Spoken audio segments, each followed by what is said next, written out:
Hello everyone, FilmHead was waiting for you. Here are some movies that has some strange twist and thrilling moment. These will keep your eyes on screen constantly. So let's start our today's journey as top 10 best film of heavy twist and thrill. Number 10. Cabin in the Wood. The Cabin in the Woods begins by unveiling two sets of characters. One middle-aged and oppressed by the workaday cares of life, the other young and carefree. The Cabin in the Woods sets off with an ancient and familiar story plan. 5 college students pile into a van and drive deep into the woods for a weekend in a borrowed cabin. Beneath the cabin is a basement, and beneath that is a vast modern laboratory headed by technology geeks who turn dials, adjust levers, and monitor every second on a bank of TV monitors. The best part of The Cabin in the Woods is the humor. The film builds up as it touches upon more and more important points, and each character is given a choice to escape the cabin in the woods, a sort of a doorway. The film plays wonderfully upon the ancient concept of using doorways to transport creatures between worlds and has a rich, highly magical atmosphere. The story is also simply too terrifying to be a horror comedy. We can make cabins beautiful and staying there into a wonderful homely experience, and the horror of what happens when things go wrong into an equally theatrical one. Number 9. Gothica. Gothica is a 2003 American horror film directed by Matthew Kassovitz, written by Sebastian Gutierrez. This film is about a psychiatrist awakens as a patient in a mental institution with no memory of the murder she's accused of committing. As she tries to regain her memory, a vengeful spirit manipulates her. Halle Berry plays a respected psychiatrist for the criminally insane that works in a prison. Bottom line, the good guys aren't what they seem to be, and Miranda, from her jail cell, escapes to solve the mystery and expose everyone for the deviates that they are, in spite of no one believing her wild story of seeing the dead girl. I would definitely recommend this movie for its interesting aesthetics. Otherwise, you're not missing out on much story-wise.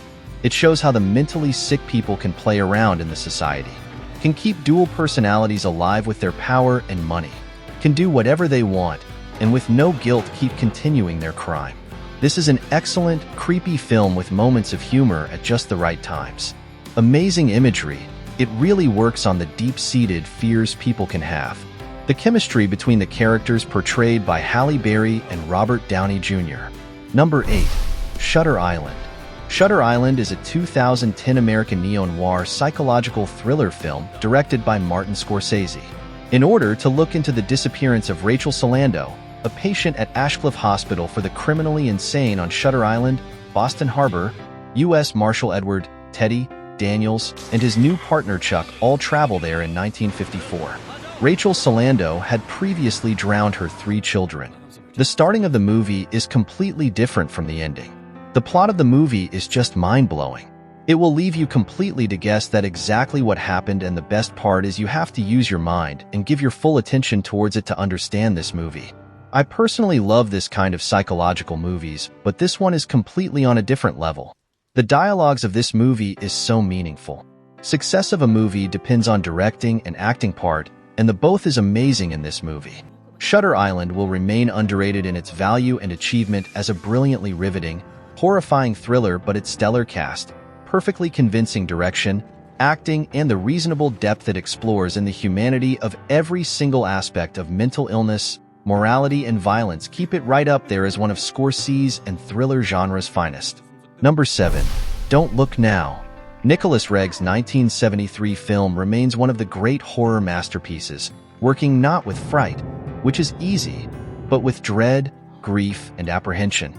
This film is about after the death of their child. A couple moves to Venice, where the husband has an assignment of restoring a church.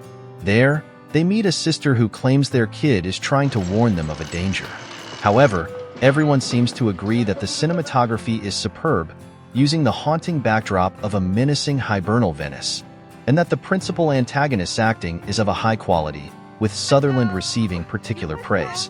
Venice, that haunted city, has never been more melancholy than in Don't Look Now. It is like a vast necropolis, its stones damp and crumbling, its canals alive with rats. The plot of Don't Look Now, if it were summarized in a realistic way, would be fairly standard horror stuff.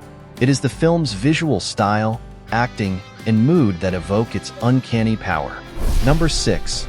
The Others. Because of recent film adaptations, you may assume that The Others is a haunted house mystery with dazzling special effects, terrifying shocks, spine-tingling apparitions, swaying staircases, telescoping hallways, graves opening in the basement, locked or unlocked doors, and dialogue along the lines of "there's something in this house."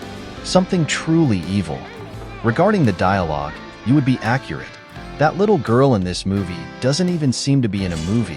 It's like her acting is so real. We don't believe these kids were kids. Their acting was above brilliant. The plot twist is maybe what made the film great. In the point of last 20 minutes of film, your mouth will be left opened in shock. This is one of the best psychological horror films I have ever seen. Above horror, it's thriller. It will keep you stick to the chair for whole time and make you impatient and curious to know what's all going on. And I highly recommend it to everyone. Even if you're not a fan of horror films, you are going to love the story and the plot twisted end, which was so unexpected and turned out to change the whole movie. Number 5. 1408. A short story by Stephen King served as the inspiration for 1408. John Cusack plays a paranormal writer and supernatural investigator who travels to local locations reported to have ghost sightings, lives there, and then writes about them in his books to disprove the existence of ghosts and haunted places. One day someone sends him a postcard from the Dolphin Hotel, located within the city. On the postcard it reads, "Don't stay in 1408. And of course now Mike wants to find out why no one should stay in 1408. Seeing a chance to prove another haunt false, he decides to go to the Dolphin Motel and stay in 1408, and then he finds his skepticism tested to the max. Excellent story that will keep you watching as it bends not only John Cusack's mind, but the viewers as well. So yes, come stay in 1408. You won't be disappointed. No boring and revolting effects, almost, no cheap jump scares, just a strong psychological thriller. Tongue-in-cheek moments, emotional moments, terrifying moments, that's the formula in this one. Supported by brilliant direction and cinematography. Number 4. Identity. Identity is a 2003 American mystery thriller film directed by James Mangold, written by Michael Cooney. Inspired by Agatha Christie's 1939 whodunit, And Then There Were None, the film follows 10 strangers in an isolated hotel who are temporarily cut off from the rest of the world and mysteriously killed off one by one. Reverse chronology is used in the film to introduce a number of events that occur in the hours before to the arrival of the protagonists at pivotal points. Meanwhile, in a parallel plot, a killer is awaiting the outcome of a critical trial that will decide whether or not he will be executed for his crimes. The story is like one big twisted, turning tunnel, with barely a glimmer of a light at the end. The cast is great, the setting appropriately scary, with no short measure of red herrings to keep you guessing. John Cusack is in fine form as the easily likable ex-cop trying to hold it all together. Jake Busey plays the psychotic to perfection as usual. Although the movie is short, they still impressively managed to keep it super suspenseful. It kept me on the edge of my seat the whole time. Would totally watch it again. Number 3. Midnight Meat Train. The Midnight Meat Train is a horrifying, frightening, heart-palpitating, and chill-inducing mindfuck from beginning to end. Based upon a short story by Clive Barker from the author's famed Books of Blood collection, The Midnight Meat Train stars Bradley Cooper as Leon, an aspiring photographer whose agent challenges him to capture the true underside of New York City. An old favorite of mine, The Midnight Meat Train is seriously awesome. Filled with gore and bizarre ingenuity, this dark and disturbing film really is a one-of-a-kind experience. This mysterious man is a psychotic butcher who ritually slaughters all the unfortunate passengers on the very last subway, each night. The film got twisted, but it literally might not. The butcher looked stunning and savage when he went out of the train, and he could always keep his facial expression all over the film. Seems very cool to me. Number 2. The Game. The Game is possibly David Fincher's finest movie, and it is a pity that it is sandwiched between Say 7 and Fight Club. The opening scenes of The Game show Michael Douglas as a rich man in obsessive control of his life.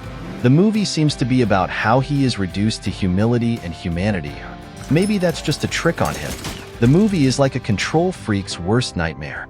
Merchant banker Nicholas Van Orton gets an unusual birthday present from his brother Conrad, a game voucher. He gets into problems when he tries to utilize the present.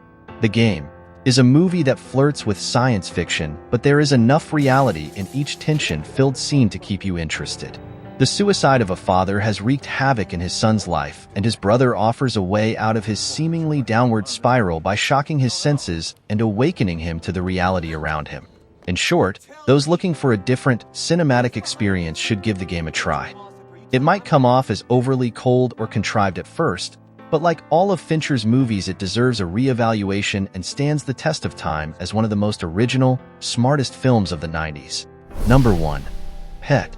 Pet is a 2016 psychological thriller film directed by Carl Torrance, written by Jeremy Slater. This film is about a man working in an animal shelter gets obsessed with a former crush who works as a waitress. After failing to woo her, he decides to kidnap and imprison her at his workplace. The question comes up because Jeremy Slater's ambitious screenplay seems determined to provide as many plot twists as possible during the course of the film's brief running time. Viewers' perceptions and expectations are constantly being upended, and not necessarily in a believable way. The director's ability to create consistent tension and the top-notch acting make the movie captivating. Monahan portrays Seth, an employee of an animal shelter who, while on a bus, encounters Holly, a stunning woman on whom he had an unfulfilled romantic interest in high school. The movie, directed with unbecoming relish by Carl Torrance from a script by Jeremy Slater sputters, and pants its way to a kind of twist, one that's genuinely misogynist on the one hand, but also too cretinous to be authentically repellent. The ending is as well shocking. If you think it is an ordinary film of a psychopath who got hurt because his crush rejected him, then you are completely wrong here.